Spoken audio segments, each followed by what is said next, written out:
ஒரு ஊரில் ஒரு ஆள் இருந்தான். அவனுக்கு வெளிநாட்டுக்கு போகணும்னு ஆசை. ஆனால் அவனுக்கு எந்த மொழியும் தெரியாது. இருந்தாலும் சமாளிச்சுக்கலாம்னு முடிவு பண்ணிட்டு கிளம்பிட்டான். ஏதோ ஒரு தேசத்துக்கு போய் சேர்ந்தான். அங்கே அவனுக்கு யாரையும் தெரியாது.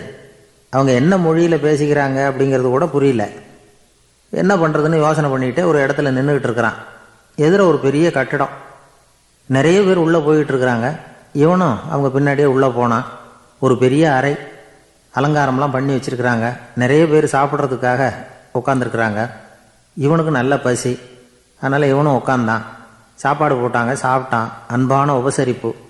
இவன் மனசு உள்ள நினச்சிக்கிட்டான், இது ஏதோ அரசருடைய அரண்மனை மாதிரி தெரியுது.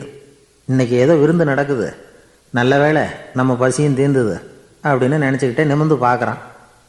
சாப்பாடு பரிமாறினவன் எதிரில் ரொம்ப பணிவோட முதுகை வளைச்சி வணக்கம் தெரிவித்தான். இவனும் எழுந்திரிச்சு நின்று முதுகை வளைச்சி வணக்கம் தெரிவித்தான். ரொம்ப நன்றின்னா. அவன் ஒரு சீட்டை இவன் கையில் கொடுத்தான்.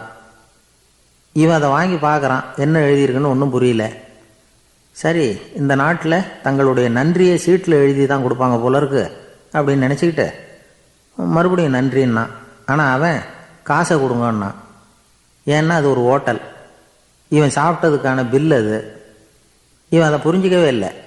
நன்றின்னு அந்த சீட்டில் எழுதி கொடுக்குறாங்க போல இருக்கு அப்படின்னு நினச்சிக்கிட்டு அதை வாங்கி சட்டை பையில் பத்திரமா வச்சுக்கிட்டு பரவாயில்லைங்க, ரொம்ப மகிழ்ச்சின்னா. ஒரு வெளிநாட்டுக்காரனுக்கு இவ்வளவு தூரம் மரியாதை பண்ணுறீங்களே, எங்கள் ஊருக்கு போனதும் உங்களை பற்றி நிறைய சொல்லுவேன் அப்படின்னா. இவன் என்ன சொல்கிறான்னு அவனுக்கு புரியல. இவனை பிடிச்சி அழைச்சிட்டு போய் முதலாளி முன்னாடி நிறுத்தினான். நாம் சொன்னதில் இவனுக்கு ரொம்ப பெருமையாக இருக்கணும் போல இருக்கு, அதுதான் பெரிய இடத்துக்கு அழைச்சிட்டு வந்திருக்கிறான் அப்படின்னு இவன் நினச்சிக்கிறான். அவரும் பில்லுக்கான பணத்தை கொடுங்கிறாரு. பரவாயில்லைங்க, ரொம்ப மகிழ்ச்சி, நன்றிங்கிறான் இவன். அவரு பார்த்தார், இவனை நீதிமன்றத்துக்கு அனுப்பி வச்சுட்டார். இவன் என்ன நினச்சிக்கிட்டான், நம்மளை இந்த ஊர் ராஜா முன்னாடியே அழைச்சிக்கிட்டு வந்து நிறுத்தி இருக்கிறாங்க போல இருக்கு, என்ன ஒரு பெருந்தன்மை அப்படின்னு நினச்சிக்கிறான். நீதிபதி சொன்னார், சாப்பிட்டதுக்கான பணத்தை கொடுத்துரு, இல்லைன்னா அதுக்கான தண்டனையை அனுபவிக்க வேண்டியிருக்கும்னார். ராஜாவே நமக்கு நன்றி சொல்கிறாரு போல இருக்கு அப்படின்னு நினச்சிக்கிறான் இவன். என் மகிழ்ச்சிக்கு எல்லையே இல்லைங்க அப்படின்னா. அவர் பார்த்தார், இவனுக்கு தண்டனை கொடுக்க வேண்டியது தான் அப்படின்னு முடிவு பண்ணார். உடனே தீர்ப்பு எழுதினார். இவனை கழுதையில் பின்புறமாக உட்கார வைங்க, இவன் ஒரு மோசடிக்காரன் அப்படின்னு ஒரு போர்டு எழுதி அவன் கழுத்தில் மாட்டுங்க, அப்புறம் அந்த கழுதையை ஊர் பூரா விரட்டுங்க அப்படின்னார். இவனுக்கு தான் மொழி புரியலையே, ஏதோ நடக்குது அப்படிங்கிறது மட்டும் புரியுது. எல்லாரும் சேர்ந்து இவனை ஒரு கழுதை மேலே உட்கார வச்சாங்க. ஓஹோ, நம்மளை பாராட்டி ஒரு ஊர்வலம் நடத்துகிறாங்க போல இருக்கு அப்படின்னு நினச்சிக்கிறான் இவன். எல்லாரும் சத்தம் போட்டுக்கிட்டே கையை தட்டிக்கிட்டு கழுதை பின்னாடி ஓடி வர்றாங்க. இவனுக்கு ரொம்ப உற்சாகமாக இருக்குது. எல்லாருக்கும் கை கூப்பி வணக்கம் சொல்லிக்கிட்டே போகிறான். கூட்டத்தில் திடீர்னு ஒரு தெரிஞ்ச முகம் தெரியுது.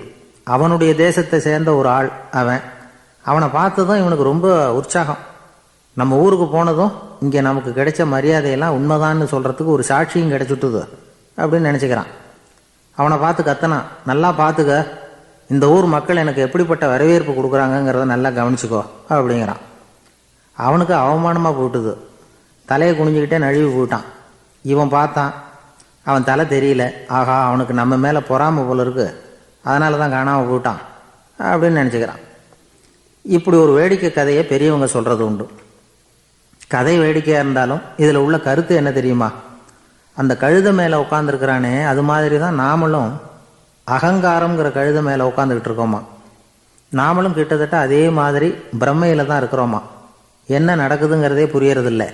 அகங்காரத்தில் பேசுகிறவனுக்கும் சித்த சுவாதீனம் இல்லாமல் பேசுகிறவனுக்கும் அதிக வித்தியாசம் இருக்கிறதில்ல. அது மாதிரி ஒருத்தன் தன்னுடைய வீட்டை சுற்றி சேற்றை வாரி அரைச்சிக்கிட்டு இருந்தானா. அந்த வழியாக வந்த ஒரு பெரியவர் அதை பார்த்துருக்கார். என்னப்பா பண்ணிகிட்டு இருக்கிற அப்படின்னு கேட்டாரான். கழுதைகளை விரட்டிக்கிட்டு இருக்கிறேன் அப்படின்னானா. இங்கே கழுதைகளே காணுமே அப்படின்னாரான் அவர். அதுதான் ஏற்கனவே விரட்டி விட்டனே அப்படின்னானா இவன்.